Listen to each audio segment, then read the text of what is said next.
Hi and welcome back to the Ruby Tuesday. My name is Ruben and this is my kind of gushing really about my favorite moments in episode 5 season 2 of The Mandalorian, so spoilers ahead. So this is the one that I feel like fans have been really waiting for.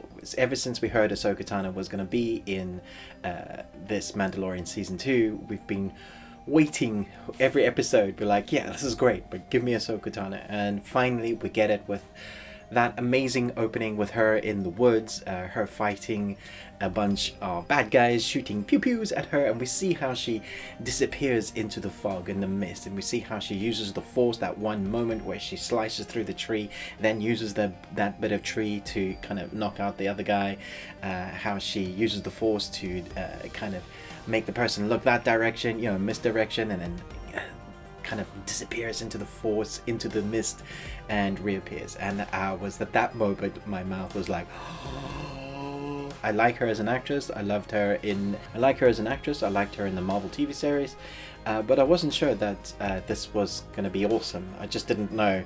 My mind couldn't quite picture her as AHSOKA Tano for some reason. I don't know, maybe it was the voice from the animated series, and I was like, okay, it sounds different, but actually as adult AHSOKA Tano, having gone through the Clone Wars, I thought she fitted in perfectly. So seeing her introduced to us that way was fantastic.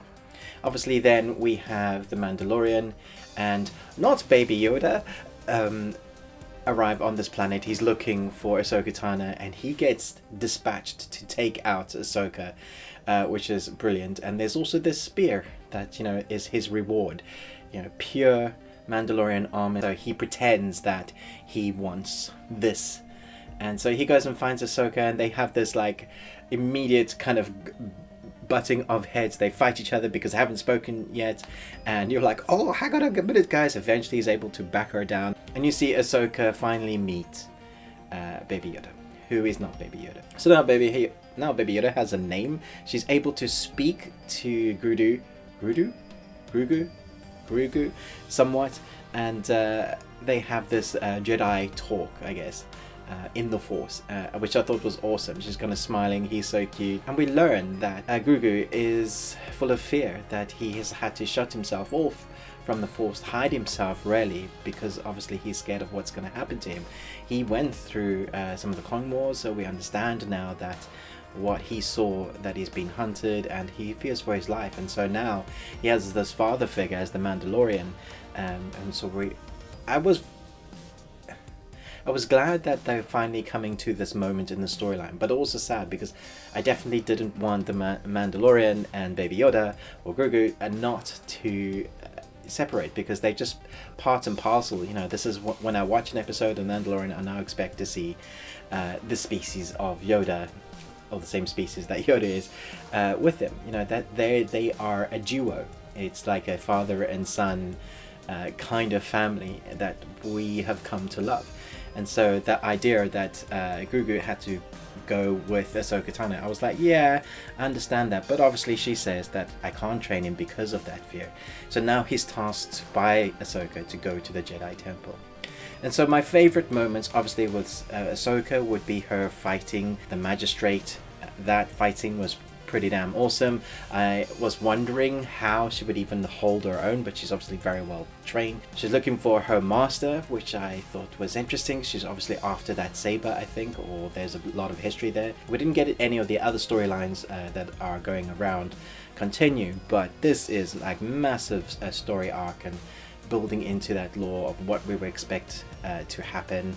I was wondering about Ahsoka's head, because as far as I'm aware, that is a part of her and they should move it, but at times it just felt like it was just a headrest on top of her head. So I don't know if you felt that, but that was my only, if I had a little niggle, I was like, I would have liked to see them move slightly. If that is the law, I'm not sure, but I thoroughly enjoyed this. Seeing a Mandalorian and a Jedi together was fantastic. Seeing Ahsoka take on the androids and the guys with their pistols, you know, the magistrates men, I thought was excellent. Seeing her jump, you know, using the Force the way she does, that, you know, melding into the mist the way she does, and then seeing Michael Biehn, it was so good to see him on screen again. Loved him obviously in Terminator and Aliens, but as the hired gun, that standoff, that Western style that we love to see with the Mandalorian. Fantastic moment. I thought it was excellent. Yeah, a lot of fun in this. It's just me gushing on this episode. It's not really a breakdown because, you know, everybody's watched this episode probably, but this is the one I think everybody was kind of going, yeah, finally. I hope you enjoyed it as much as I did. Let me know in the comments, what was your favorite moment? There was this little creature that we saw a brief moment for. It was like a squirrel fox. I was wondering if that has anything to do with the lore. Is that anything significant? But yeah, where do you think the story's going to go now? And what do you think? Is Grogu going to be taught in the ways of the Force, or are they just going to continue being companions? It'll be a shame to see them separated. I think they need to stay together because I think they're awesome together. But yeah, that's just my opinion. Love this episode. Chat to me in the comments below. Thanks so much for watching. But most of all, until next time, remember, live long and Tuesday.